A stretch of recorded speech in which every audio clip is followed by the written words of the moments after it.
Karl Lagerfeld today is one of the most controversial people in all of fashion, with many people bringing up things that he's said to evidence their negative or positive opinions on him. But for literally decades, the entire fashion world revolved around his influence. So why has public perception changed so much? Today I wanted to look over Karl's entire life story and try to understand the man behind the controversy. A significant amount of information in this video was ascertained through books, and I'm an audiobook reader, so just to keep it more interesting, I'll have the book I got the information from in the corner with some further reference material on screen from the appropriate times. This video is sponsored by Love & Pies. So I don't know if you can really tell from my voice still, but I have been very sick with tonsillitis, and this game has been a real savior to me because it has been really easy to play while I have been that sick. The aim of the game is to rebuild the cafe after they had a mysterious fire. To do so, you connect these little pies and ingredients to make bigger baked goods or other things to serve to the customers, and then with the tips, you rebuild the cafe. You can choose all the different design elements to the cafe as well, so I've chosen everything that's in the cafe that you can see on the screen now. But actually, for me, the best part of this game is the actual gameplay of it. I really enjoy the figuring out how much of a single ingredient I can put on the board without running out of space. So if you are like me and you just want a little game to have casual fun with, I really do recommend it. I have really genuinely enjoyed this game. If you want to download it, I'll put a link in the description box and there'll be a QR code at the end. Or if you go onto the App Store, it's also free to download there as well. So, to tell Karl Lagerfeld's story in both a chronological and resolvable way, we must begin in the late 1800s to briefly discuss how Otto Lagerfeld, Karl Lagerfeld's father, came to make his vast wealth. Otto, himself also born into a wealthy family, had left Germany for work in the Pacific Coast Condensed Milk Company, later called Carnation Milk, first in America, then in Russia, where he moved in 1907 to promote Carnation Milk as well as other American goods. He lived in Russia for 7 years and was actually a polyglot, speaking 9 different languages, including Russian, and so was a genuinely successful businessman there before Germany declared war on Russia in 1914 during World War I. Feeling little to no connection to Germany at this point, he attempted to get citizenship in Russia. However, instead, he was arrested for alleged espionage and sent to a Siberian prison for the rest of the war. However, during the Russian Revolution in 1917, he was able to flee Siberia back to Germany via St. Petersburg, where as a German citizen still, he would be safe. Almost immediately after returning in 1919, he set up Lagerfeld & Co. to import American goods like Carnation Milk to Germany, before in 1923 he set up his own franchise manufacturing company Glücksklee, or Lucky Clover, which was the first and the largest condensed milk company in Germany. Now a wealthy man and a successful business owner, Otto, now also a widower, married his second wife and Karl Lagerfeld's mother, Elisabeth, on April 30th, 1930. He was 48, she was 32. At this time, Germany was incredibly artistically rich and a very liberal country. But by 1933, Hitler forced votes that allowed him full dictatorial power of Germany. It was too fast to resist, officially ushering in the new Nazi Germany mere months before Karl Lagerfeld was born on Sunday, September 10th, 1933. From the day Karl was born, he was quickly absorbing his parents' likes, dislikes, and political views. They often spoke to Karl about how marvelous and pleasant the time before this Nazi Germany was. They explained that it was a great time of creation and financial expression for Germany, where a family as wealthy as Karl's was could greatly benefit from all of the art and culture while being shielded from the hardships. Neither of Karl's parents were truly Nazis, and especially his father actively disliked the party, only joining when forced to protect his family, which is understandable considering he'd already been a victim of war recently in Russia. Karl's mother, though, did join voluntarily in the early days, but after learning what was being done to Jewish people, she immediately grew a distaste for the Nazis that she obviously had to keep secret. So, this distaste for Nazi Germany, and even for Germany as a whole, came through very early for Karl, who grew very ashamed for having a connection to the Nazis in his birth year. So, for the rest of his life, would lie about it, bringing his date of birth forward from 1933 to 1938 to distance himself from a man and the Nazi party that would have persecuted and perhaps killed him for being queer, which he knew that he was even from an early age, and his parents were both supportive of, seeing it as a non-issue. Even his mother likened it to just having another hair color. But the reality was, despite his more sheltered upbringing, he did see many of the horrors of war, including the 1943 bombing of Hamburg, his birth city, that destroyed most of the city. He was obviously affected by the war. The German book publisher with whom Karl worked for 3 decades on his photography book, Gerhard Scheidel-Wedlach, believed Karl had even gone as far as to falsify his birth certificate and passport to 1938, because when asked about it later, Karl honestly confirmed to them that it was because he was ashamed that he was born in the same year that Hitler began killing the Jewish population of Germany and did not want any connection to that year. So, anti-Nazism was instilled in Karl from a very early age, as was, and this may surprise a few, feminism. His mother, Elisabeth, was incredibly independent as a result of her father dying in 1922 when she was only 24 years old. This, of course, was in a time when women's rights were heavily tied to their father, or, if they were married, their husbands. She was unmarried at this time and was, despite her father actually leaving her a decent sum of money because he was a politician, working either in a design studio or in a department store, though which of those exactly is still unconfirmed. But more than having to work for her living, she was an avid reader. She enjoyed many Jewish authors specifically, something that undoubtedly helped her realize the lies of the Nazi party, but also she particularly enjoyed the work and the stories of Hedwig Dahmer, the world's first feminist, even predating the suffragettes. Unfortunately for Karl, though, this didn't always manifest in the most positive ways. It left his mother with a wicked sense of humor and an incredibly selfish manner that, if it was explained today, would be considered child abuse. In his diet book, he says that his mother, after her pregnancy, would hold him responsible for her weight and blamed him for cutting off her youth. At 6, she just refused to speak to him until he could intellectually reach her adult level. And in André Leon Talley's book, he retells Karl's experiences of when he was 8, and his mum would tell him that he didn't look anywhere near as good as her, or that he looked like a lesbian, but with using the offensive word for lesbian. He was also strapped down to his bed at night to prevent him eating through the night, even from a young age.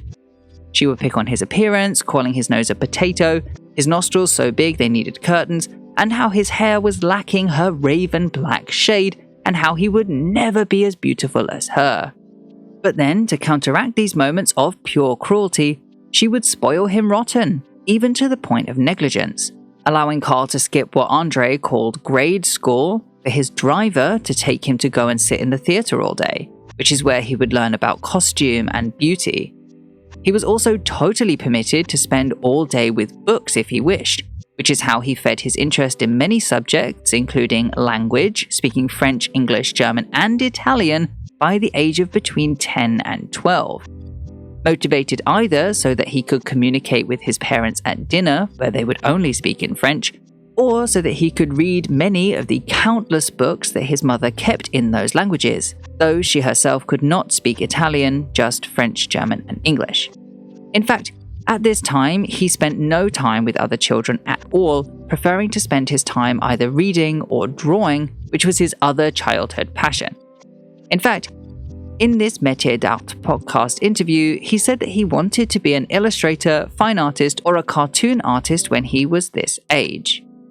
Honestly, in my opinion, he just sounds like a very lonely little boy with an abusive mother and a distant father who was just so curious about everything, needing to turn to books and history in which to find meaning and appease his hunger for knowledge and beauty that he just didn't get from school.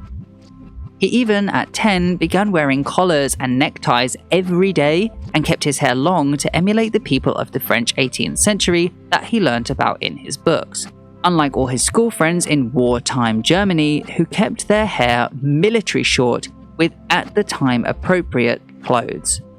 He was totally unique even in his childhood, something his mother vehemently protected his right to be, and he had no real emotional connection to his birth country, Germany, despite the fact that Karl was born into real wealth. Karl was born in Hamburg in an elegant section of the city filled with 2 to 3 storied buildings in leafy neighborhoods on a verdant hillside sloping to the Elbe River, with his childhood address being De Beers Haus 3, which I believe may be this house that is now protected as historical by the state, but he didn't actually grow up here. In 1935, they moved 25 miles north of Hamburg for protection from the war. Obviously, his father had seen his fair share of wartime trouble and wanted protection for his family, so this was one way that his money could provide that. Karl, however, was told that it was because it was too humid by the Elbe River, but he didn't really believe that. He wasn't stupid. They moved to Schleswig-Holstein, Germany's northernmost city, right near the Danish border, in a house called Wissenmoor. It was deep in the countryside, an isolated house surrounded by 1,200 acres of wooded land and pasture that resembled a forest. Karl hated it here.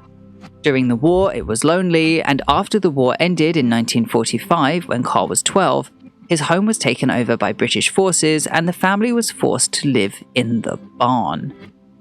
In 1949, they moved back to Hamburg, living in the luxurious Hotel Esplanade while their new house in Hamburg was being built. It was here, in one of the hotel's underground cinemas, that Karl began his lifelong love of silent movies and photography, which, aside from fashion and history and books, became another one of the important pillars of his life. But despite having his devoted interests, he said it was an embarrassment to be a child, having really only his parents and their staff to communicate with, so no one his own age. Though he felt close to his parents, who were genuinely accepting of him doing pretty much whatever he wanted, including getting him a valet at 14 to help him change up to 4 times a day, he never felt close to Germany nor to his childhood. So, at the age of 19, not 14 as he claimed many times himself, in 1952, Karl moved to Paris, completely on his dad's dime. His dad paid for truly everything. His house, which was right near the Luxembourg Gardens, so in a very expensive area of Paris, though in quite modest lodging. His clothes, his Mercedes, his fashion illustration and design classes at Cours Norereau with André Norereau Petit-Jean, whom he remained close with her whole life. Everything. And he immediately finds himself in the world of fashion. André Norereau, his tutor, introduced and began taking him to couture shows, and through family connections, he managed to go to even more, including Chanel's disastrous comeback show in 1954, which everyone he knew hated, though Karl loved because it reminded him of a bygone era of couture that he missed. But interestingly, at this time, he became a socialite of sorts. A queer man in Paris at a time when queer culture was centralized and incestuously exclusive, armed with an incredible fashion knowledge born of many years of studying Paris fashions from books and movies. He was so exotic-looking, handsome, and charismatic that people even thought he was a gigolo at the time, though he never went down that avenue, obviously. He became incredibly good at courting the people he needed to further his career, immediately understanding the value in others in a way that made them feel special and noticed. Having been born into a wealthy family, he knew the value of handwritten notes and gifts, so he would often court these people by sending very personal gifts to those that he liked and were helpful to his career. But importantly at this time, he describes that he would not identify as German at all.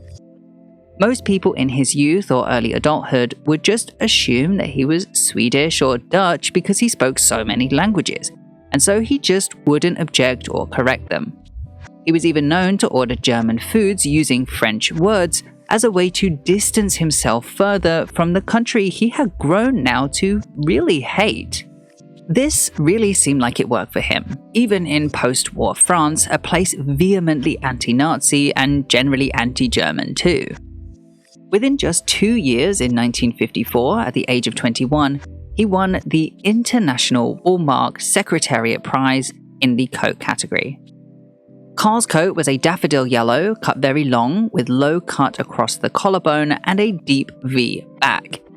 This was a very prestigious amateur competition at the time, with 6,000 entrants, including a young Yves Saint Laurent, who both won and came third in the more prestigious dress category. Among the judges were Pierre Balmain and Hubert de Givenchy themselves, and the prize was in 2 parts.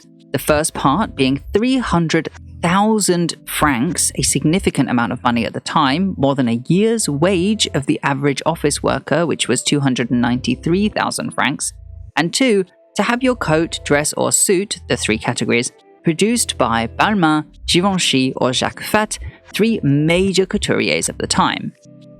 Chosen randomly, Karl's design for the sketched coat was intended for Balmain, and Yves' dress went to Givenchy, who actually saw the coat and Yves' dress go into production, and shown at a dedicated fashion show on the 10th of December 1954 that attracted over 1,000 guests.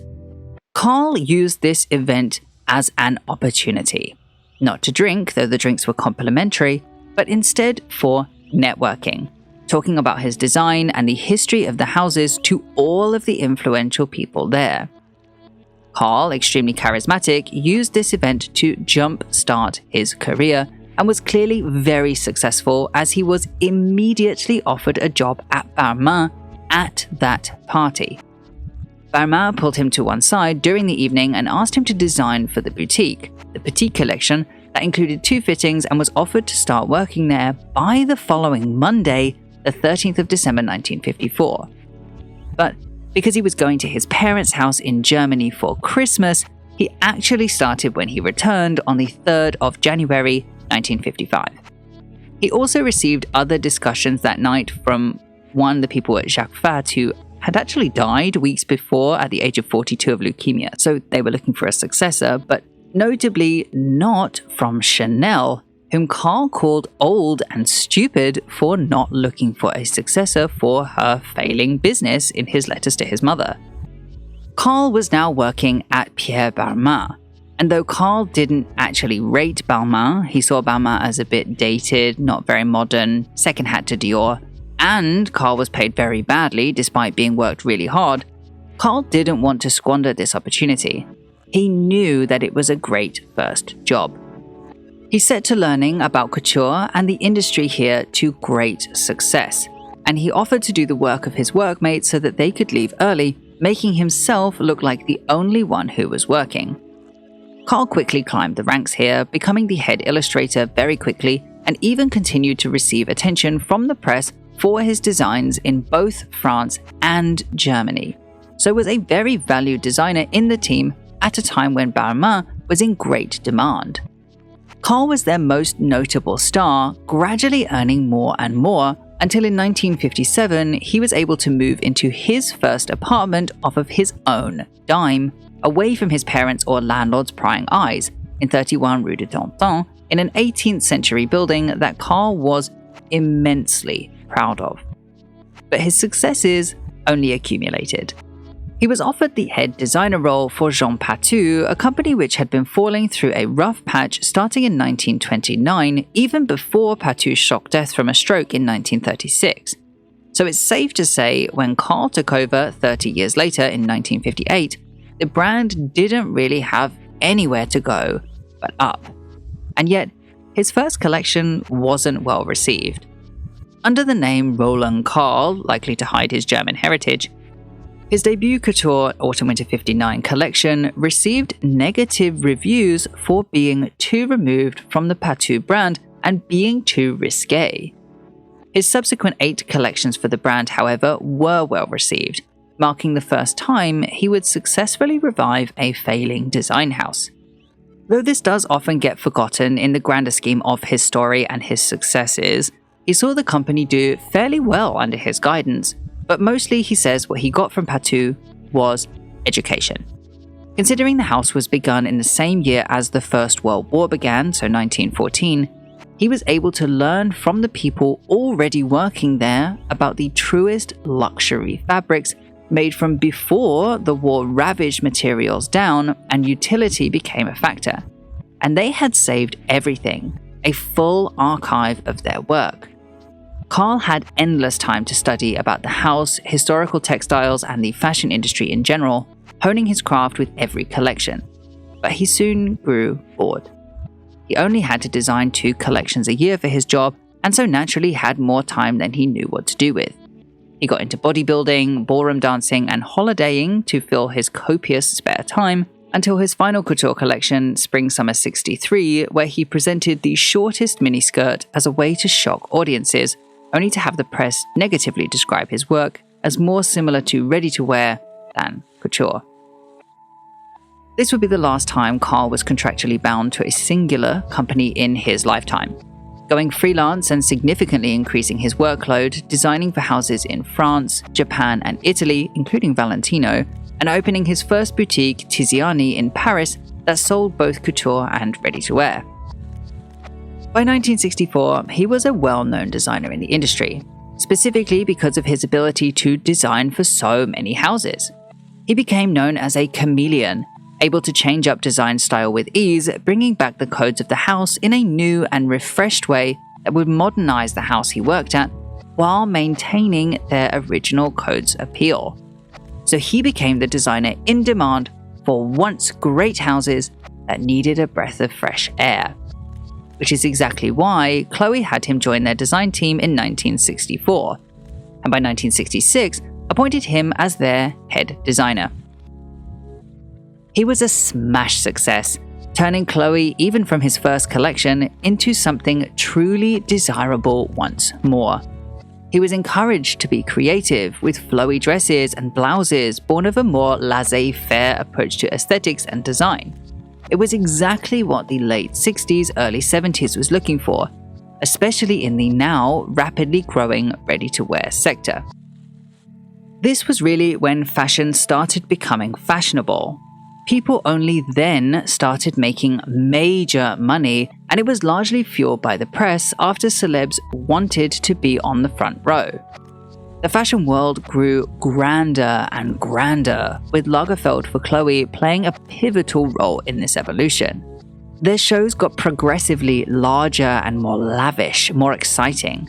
Paloma Picasso, daughter of Picasso and a friend of Karl who'd been buying Chloé for years, said that he was at the top of his game, the top of what was happening, pulling everyone along with their totally unique approach.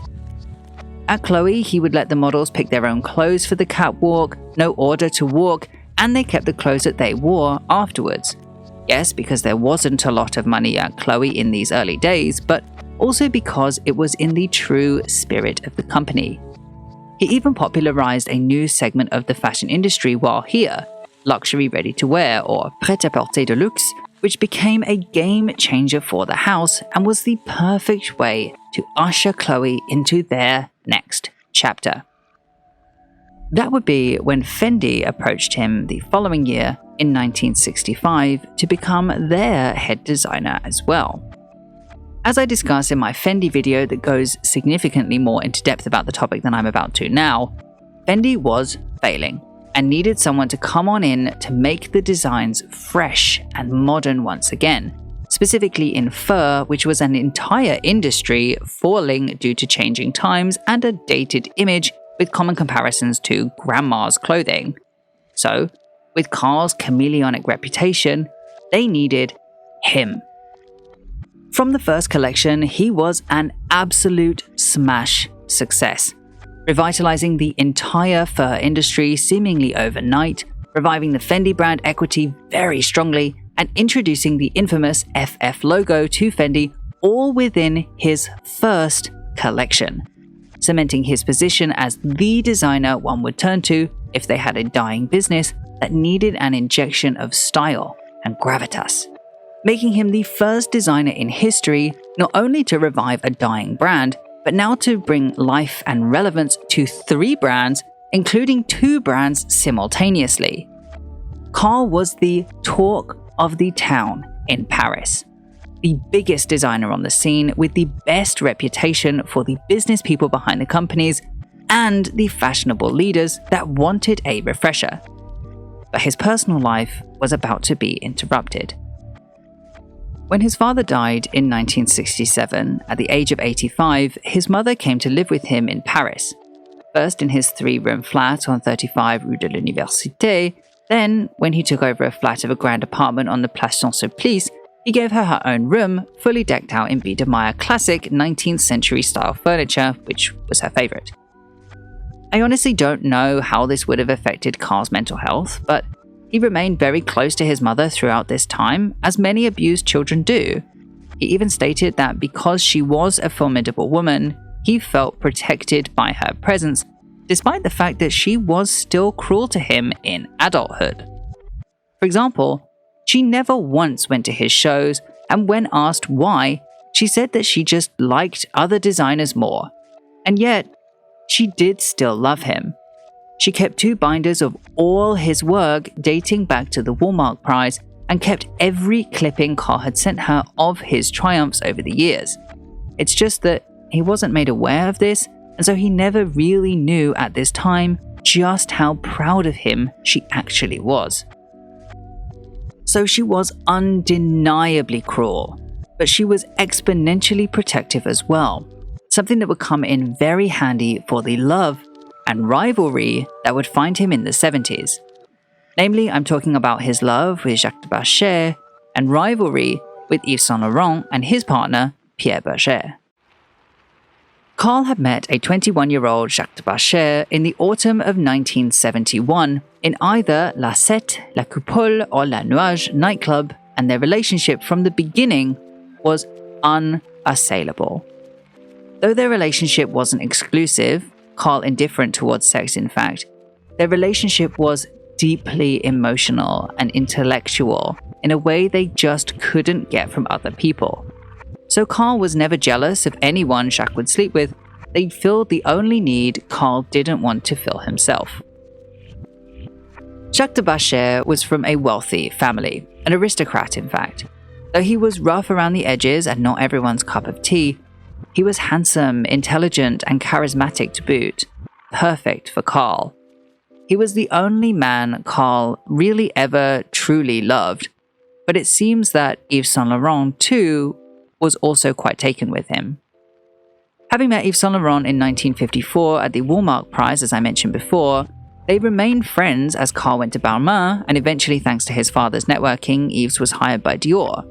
Then, due to his talent, taken under the wing of Dior as Karl went to Chloé. So they both had come up in fashion together. But more than that, they were actually very close friends at this time. They were in the same circles, had the same friends, ate at the same restaurants, even holidayed together in Deauville in France with their friends and partners. Karl with his new boyfriend Jacques de Bascher, and Yves Saint Laurent with his long-term partner Pierre Bergé, who he had met in 1958, though no one was monogamous. Professionally, both men were enormously successful too. The newly formed Yves Saint Laurent brand was huge in the late 60s and 70s, the complete antithesis of Karl's flowy, free, hippie vibes at Chloé. They were both very well-received designers and very close friends. At least that was until Yves, a handsome man in his own right and very sexually charged, pursued, had an affair with, and fell in love with Jacques de Bascher, beginning in 1973, 2 years after Karl had started dating Jacques. In truth, the sexual side of Yves' affair only lasted a few months, maybe 6 months at most. But Yves had a really obsessive personality and had fallen really head over heels in love with Jacques. He was even ready to leave Pierre for him, who he had been with for almost 2 decades. But Jacques would have never left Karl for Yves and was allegedly more so in it because it was controversial and he knew he could stir up some drama. The affair began very secretly at first. They'd had a few instances where the secret was almost revealed until eventually, like all affairs, it came into the light. But neither Karl nor Pierre actually had an initial issue with the affair. Both of their relationships were open, so why not? At least that was until the 26th of August 1975, when their mutual friend José de Sarasola committed his own unaliving, causing everything to change. José de Sarasola's death by his friends was put down to his mental health struggles, and so it seems that scared Pierre. Yves was well known to struggle with his own mental health and would regularly do things to lash out at both himself and Pierre, including perilous acts like crashing cars. But it doesn't seem like this was taken too seriously up until José's death, when it must have dawned on Pierre that he could really lose Yves from this if his reactions were to escalate. Especially with Jacques' reputation for pushing people, Pierre was genuinely worried for Yves' safety. You see, Yves was really taken with Jacques, and Pierre knew that he had the ability to really mess up Yves if he wanted to. Jacques was already toying with his emotions quite heavily, and Yves had a tendency to be self-destructive if turned down. Meanwhile, Karl continued to have no issue with Yves. Their relationship was definitely open, and Jacques frequently slept with other people, while Karl was all but celibate, so this was nothing really new. It may have hurt that it was his close friend, perhaps, but it was Pierre's reaction now that José had died, his change of heart now that José had died, that Karl really didn't like. Pierre was very protective over Yves, some would say controlling, and so upon having this change of heart, he began meddling. With persistent attempts to break up everyone's friendships, Pierre forced a wedge between the two lovers and between both designers that would go on for the rest of their lives. Their divide was so significant that it ruptured the world of French couture right down the middle, meaning that for most, you had to choose a side. Team Lagerfeld or Team Saint Laurent. Karl lost some really good friends because of Pierre, and so that is why he claims that he remained frigid to them both. There are even stories of them being cordial to each other when Pierre wasn't there. But they both said cruel things towards each other and picked at each other's designs. While though Jacques stayed with Karl, Yves lost his almost 2 decades-long relationship with Pierre because of it. For clients and friends, very few people were allowed to straddle the lines of both designers. The press was sometimes permitted, as was royalty, like mutual friend Princess Caroline of Monaco, but it was a very sensitive issue for decades. From André Leontali's book, we know that both Karl and Yves would threaten their advertising dollars to publications like Women's Wear Daily and Vogue to get a better critique than their rival, and that they had some, though very few, mutual friends, like André himself, who eventually also lost his relationship with Karl due to this endless feud. Meanwhile, in their professional lives, Yves had his own brand to colossal success, and Karl had successfully revived Chloé into becoming the brand to define the decade. But even there, they had very different approaches. While Yves had Pierre to run the business side and ensure his clothes were super commercial, popularizing ready-to-wear, Karl had an all but endless bank account from both Chloé and Fendi that he would begin to dip into more and more. He had it written in his contracts that he could dress whomever he liked, gift things to whomever he liked, and shower his closest with anything and everything they wanted. And he did that. Karl became known to be extremely generous to his closest, regularly gifting them flowers and handwritten notes amongst many other things. Karl's talent for courting had really taken effect. People wanted to be around him, they craved his attention. Not only for the gift, but he was also unmistakably intelligent. He could talk fluently in 4 languages on a wide range of topics. Though his main areas of interest did change, he was well versed in the history of most of design, not just fashion. He was known to be able to outline the entire history of Dior couture on a napkin at dinner and still have it served with the best wine in Paris. He was a star, not only professionally, but personally. Karl had everything: success, money, love in Jacques de Bascher, and scorns of people running around trying to be in his social circle. Not that he disincluded many, despite how Karl usually hated intimacy. Socially, he would have flowers sent to all the editors and would host lavish parties in his homes for selected guests. He wanted everyone to feel like they could be invited or would be invited. But this was really just the beginning of this, because when Karl left Chloé for Chanel in 1983, the bank accounts became even more limitless. Chanel had been in extreme trouble for a while by this time.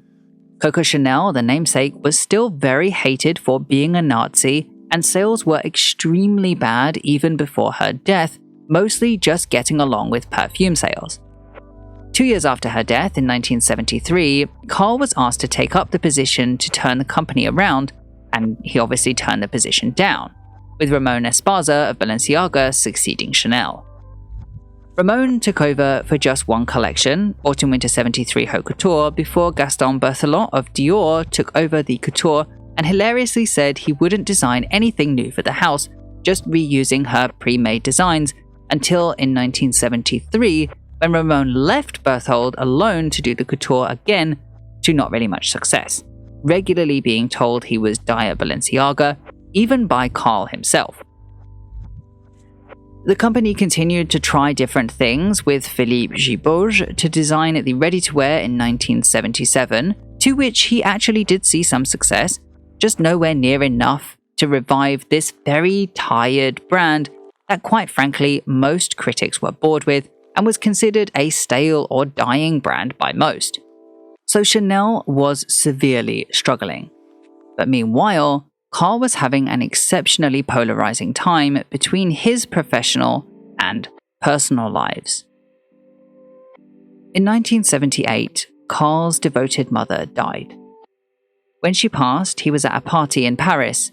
He went out to take a phone call, came back to the party, and continued on as though nothing had happened. He refused condolences, even refused to speak about her death again, except for once when he requested what he would like for his body after passing: half of his ashes to be mixed with hers in an urn in the chateau he'd just bought for her, and his remaining ashes were to be mixed with his one true love, Jacques de Bascher, whom he was still in a very devoted relationship with. Meanwhile, professionally, he'd become an even bigger success. In 1975, he was the first designer to have a perfume without having a namesake designer brand. He'd also seen extreme success with Chloé perfumes, and so with Chanel's need for revival and dependence on their perfume, at the time, many people said that the dying Chanel brand could only be revived by Karl. And in fact, he had never been off their radar since their initial offer in 1973, and 8 years later, they were about to offer again. In 1981, when Kitty D'Alessio suggested him to the Wertheimer brothers, the people that owned Chanel, for his ability to rework the past without copying, something Chanel was in desperate need of, they called him and he said he was interested, but didn't see how he could give up what he had at Fendi and Chloé. He also had his professorship at the Fashion Institute in Vienna that he had only had for 3 years, but I don't think he was worried about giving that up. They said that that was unnecessary, with their exact words being, "Who asked you to give up anything?" They arranged a discreet meeting in Alain Wertheimer's house in London, where Alain also agreed that Karl would be perfect for Chanel. However, unlike his contract with Fendi that was open, his contract with Chloé was not. It forbade him from taking on another design house for ready-to-wear until 1983, when his contract would be up for renewal. So 2 full years from when he was approached. The The other issue with this was that of his relationship with Chanel Parfum competitor Elisabeth Arden, who was the producer of the Chloé and Karl Lagerfeld perfumes at this time, which I have a video on my partner channel Underskin that covers beauty companies if you are interested. So, the plan was that while his lawyers were untangling all of the various contracts and legalities, he was only to design the haute couture for Chanel, at least in the beginning. But by the February showing in 1982 for Autumn-Winter 82, there were already rumors that Karl would take over from Philippe de Bouger, their current ready-to-wear designer. And by March, the rumors were confirmed. At this time, Chanel had a truly awful reputation. Only the one store, and was what grandmothers wore. It was unlikely to most that they could have a comeback at all, and the idea that Chanel would become what it is today was unfathomable. In Karl's own words, everyone told him not to touch Chanel. It was dead, but he thought it was an interesting challenge. He had revived Patou, Fendi and Chloé so successfully that he was known as the chameleon of design. Both he and the Wertheimers felt that he was the only person that could succeed at this job, with Alain Wertheimer quoted as saying, "Everyone thought it was a bad deal to take, except for those that took it." In fairness, Philippe de Bouger did begin trying to modernize Chanel in the ready-to-wear. He was bringing in new ideas and beginning to shake off dust, but nothing had quite shifted in the zeitgeist just yet. But rumors had started circling, and even just the whisper of Karl coming to Chanel affected the Spring-Summer 83 ready-to-wear attendance quite significantly. Even though he didn't design it himself, it was done by his former assistants, Hervé Léger and Eva Campocasso, and was the first Chanel show in a very long time to get the buzz of Paris. Many people were excited. A brand like this had not been revived to much success before, and though many thought Karl was the only one that could do it, there were some concerns that Karl Chanel would be too fresh, too modern to sell their client base, and that Coco Chanel personally would have disliked it. There were also criticisms of a German man taking over a brand with such heavy Nazi ties, and that he had not done couture since Patou, so maybe out of practice. He was taking a huge risk with this. There was no longer excitement around couture, fashion had seemingly moved on to the ready-to-wear, and couture was a bit old hat. Even those that believed in Karl were worried. So, as he was announced to take over in January 1983 as artistic director for Couture Autumn-Winter 83, it became the biggest debut of his life, his biggest challenge. And so he spared no expense. He was given carte blanche to do what he wanted, finances and all. He technically did have a budget of $500,000 wage per collection, so $1 million a year, which in 2022 would have been about $3 million for himself, and $100,000 budget for friends. But in reality, this budget was simply endless. He paid for his friends, including André Leontali, to come first class to Paris, fully paid for, despite him not being tied to a magazine at the time, and he sent hordes of flowers to every single editor with around 200 handwritten cards. He was nervous, but he needed it to be a success. In fact, the reviews were neutral, but André Leontali loved it so much that he clapped, sat in the front row of the show alone. He loved the collection so much that his emotions overwhelmed him, and he clapped, immediately telling all of those around him that one of the most influential people in the business approved unquestionably. This is when he became dubbed Kaiser Karl from John Fairchild's, a nickname Karl actually hated because of its obvious jab to his German heritage. But it made sense. He was known to be able to revive any brand now, and even made the most curmudgeonous fashion crowd break out into applause. Karl was now an icon. He had revived 3 houses back to back successfully. He could do no wrong, and had become a household name without having a namesake label.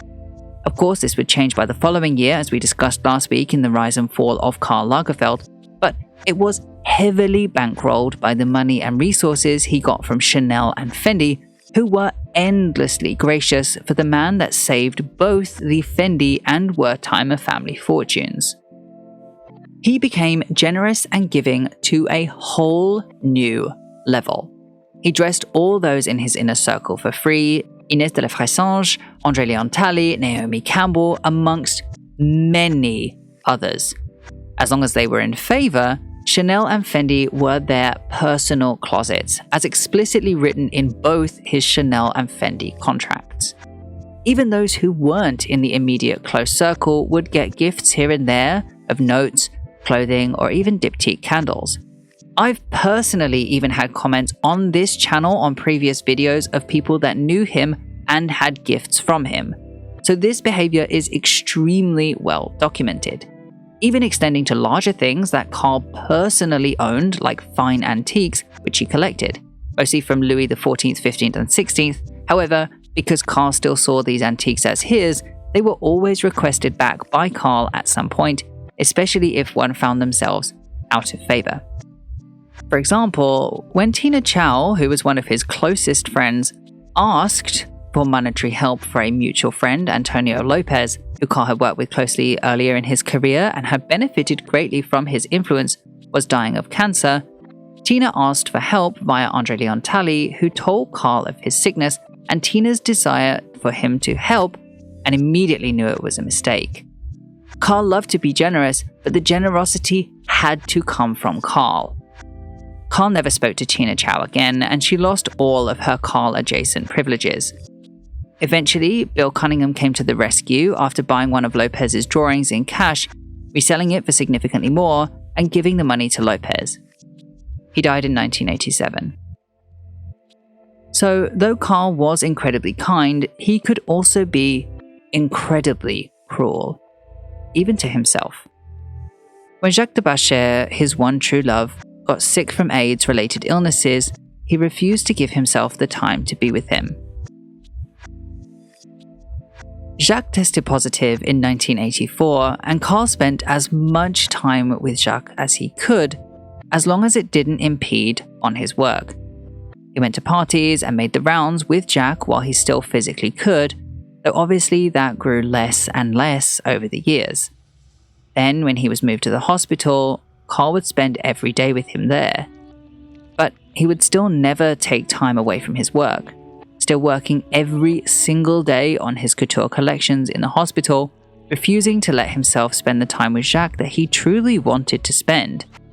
He had Jacques Leibovich, one of the leading AIDS researchers who even played a part in identifying the virus back in 1982 and was the first to start trying different treatments, begin overseeing Jacques de Bascher's treatments. Karl created a military cot for himself in the hospital so that he could spend night and day by Jacques' side, and yet would still not take a single break, disallowing his team to take a heavier role for any of his 15 collections per year, even just for the short time Jacques was in the hospital. On September 3rd, 1989, Jacques de Bascher passed away, aged 38. The week before Karl's 56th birthday in Raymond Poincaré University Hospital. He died in Karl's arms. During his very small memorial service, Karl apparently fainted when he saw him in his coffin. Half of Jacques' ashes went to Karl, and the other to his mother. Karl spent that Christmas and New Year's in seclusion with André Leontali, who was also grieving the loss of his mother, in Karl's chateau on La Mèche-sur-Seine. Tally assumed they would grieve together, spending their days remembering their loved ones lost. But they didn't. Karl didn't like looking back, and he didn't like stopping working for personal matters at all. The professional strictness he held for his friends extended to himself. So he kept working, designing every day, working in a room away from André that he didn't like others to visit, as he never did with his sketching rooms. He seemed distant, yes, and so he may have been grieving silently, but he clearly went out of his way to present as not grieving, even to one of his best friends. Karl did not like death and would never discuss it. Even when his ex-best friend Yves Saint Laurent, having never made amends with Karl, died in 2008, Karl couldn't attend Yves Saint Laurent's funeral despite being invited. He sent flowers and a handwritten note, "In memory of our better days, our better youth." Karl's behavior, his personality, seemed to change after Jacques' death. He became crueler in a way, certainly more blunt, while he became simultaneously more giving and nurturing, so he almost had a pendulous nature. In his inability to grieve properly, he turned to food, relying on it to give him the love that he had now lost, first from his parents and now from Jacques de Bascher. He would go home and immediately eat a stack of cold frankfurters straight from the fridge with Coke Light and Emmental cheese, constantly eating in secret, very clearly because he felt alone. He had lost everyone he had ever let get truly close to him by the time he was 56, and so he changed. At first, publicly, his anger was more towards himself, and he became more outwardly gifting, especially to people that he could see would help his career. A really important example of this kindness was seen in Amanda Harlock, after she was unceremoniously not picked up by Dior when Galliano moved there in 1996. She was Galliano's muse, and not to be paid while she helped him get a career and was now personally going through a divorce was a smite. Lagerfeld saw this, informed by André Leon Talley, and was interested. Only to meet him, she was offered anything she wanted from the boutique, which they opened early specifically for her to be outfitted with Chanel to wear to the fashion show later that day. She met Karl at the couture show, and after they famously hit it off, she was then offered anything she wanted from couture. Anything she wanted, not just one thing. This was in his contract, that he could outfit whomever he wanted, whomever he was particularly fond of, even in couture, where garment prices run into the hundreds of thousands of dollars. But despite his finessing, Amanda was still reluctant to go to Chanel. She'd been extremely close with Galliano, and Karl wasn't really forcing her to come. But after a few weeks and a few trips to the Chanel archives, she was hired by Chanel and remained very close to Galliano for many, many years, until she too was unceremoniously cut off by Karl for unknown reasons, though they did reconnect in his old age. Now though, it was the end of the 90s and he still had not actually dealt with his feelings surrounding Jacques de Bascher's death.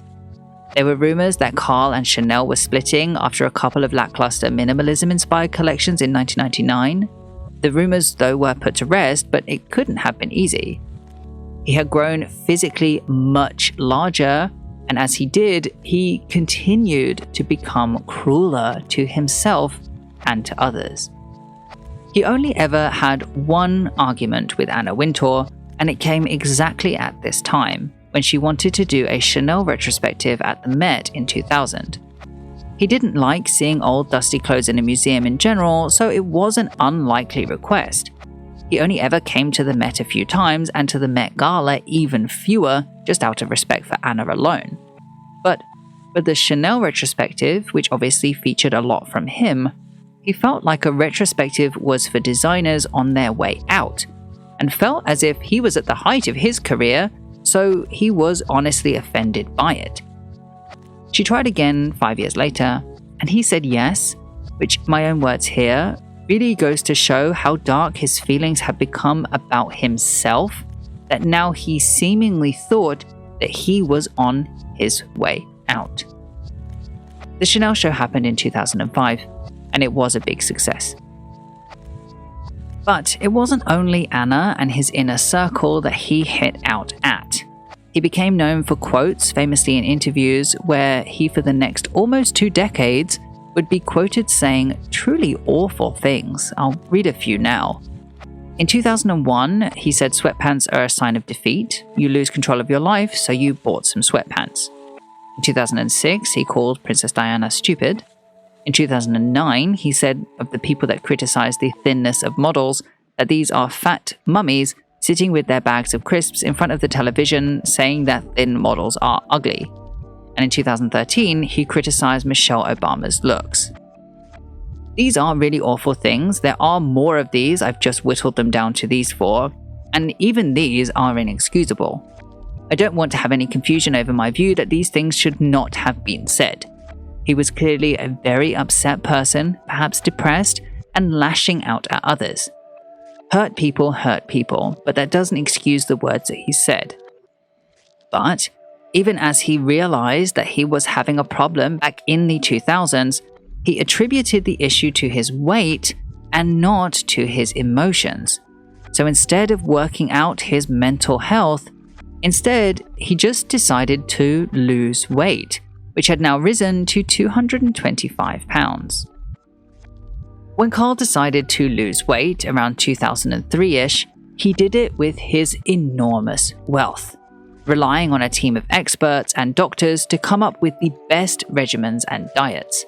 He had steamed fish and vegetables on fine porcelain, and a chocolate powder mixed with water in lieu of dessert, served in the finest crystal. He never revealed his regime specifically, despite having a diet book, which is apparently just a fabrication from his doctor. Karl didn't even write the book. But we know that the regime definitely never included exercise, it was just food restrictive. His only vice was bread, something that he never gave up. He would even travel with his favorite kind of bread in one of his many Goyard suitcases so that he could chew it and spit it out without swallowing, something he actually did his entire life. He eventually lost 100 pounds in a very short amount of time and released his now infamous diet book to great success. He also in this time increased his workload massively, having turned cruise and resort collections into a real thing at Chanel.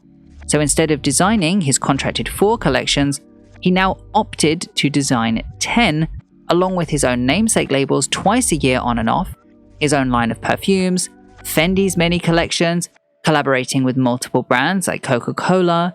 He had photography projects, including having his photography published starting in 1994.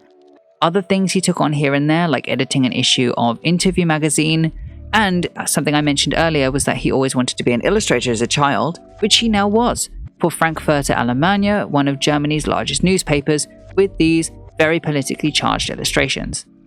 So it seems that he was now filling his mental capacity with probably an unhealthy workload to take his mind off of his struggles with dealing with Jacques' passing. But he was very successful, and so to him, that didn't matter.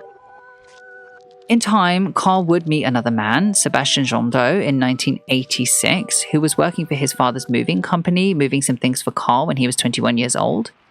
They grew a friendship over time, and at Sebastian's request, he began working with Karl for a range of things, from modeling, driving Karl around, and being his bodyguard, which is what he's mostly known for now.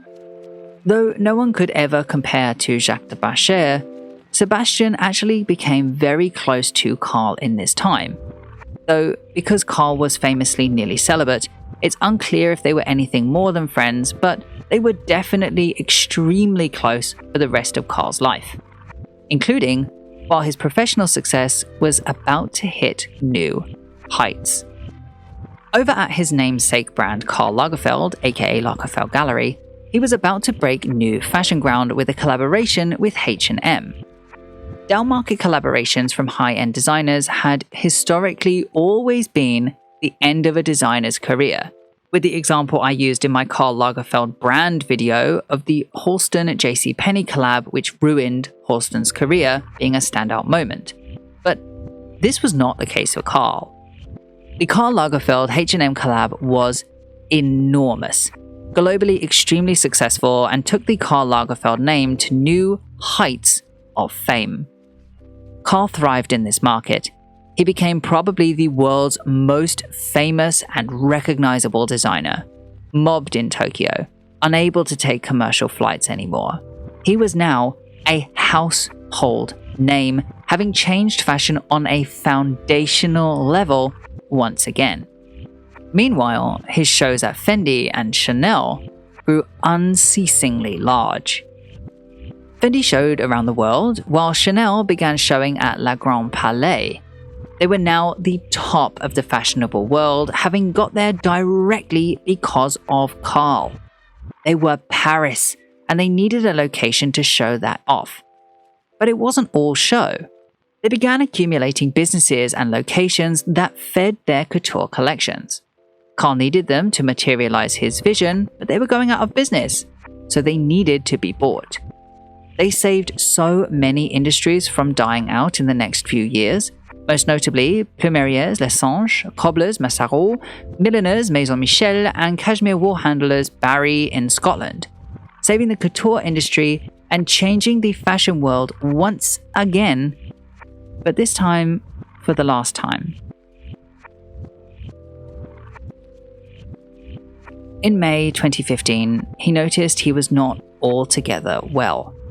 He began having trouble passing fluids, and so called his aide-de-camp Sebastien, who was by far his closest friend, having spent nearly 24 hours with Karl for almost 2 decades at this point, just to describe the problems he was having. Jondeau immediately jumped into action. Karl had never been sick in the whole time he had known him. So Jondeau called doctors in Paris who arranged for various medical tests to be taken in Saint-Tropez, using Sebastien's name as a pseudonym. The results came back that he had high levels of creatinine, a prostate-specific antigen, in his blood. Within 2 days, Karl was back in Paris seeing a surgical urologist, and he had to check into the hospital. But his body just kept filling with water. At first, 9 liters were drawn, and more and more. His kidneys all but stopped functioning, and people like Virginie Viard, Amanda Harlock, and Anna Wintour were all informed. It was bad. Karl had prostate cancer, and yet Karl continued working on all of his collections. He wanted no one to know. He never let anyone besides Sebastien know the full extent of his illness, refusing the surgical removal of the cancerous tissue, instead opting for the oral chemo. Karl truly never stopped working, designing, hosting, or attending parties, and even continued interviews where, unfortunately, his distasteful quotes got worse and worse. I'll put a few on the screen so you can see some of the things that he said. Karl at this time was growing ever thinner and ever weaker. Very noticeably by his friends, though no one could speak on it due to Karl's inability to acknowledge his ever-depleting health and obviously impending death.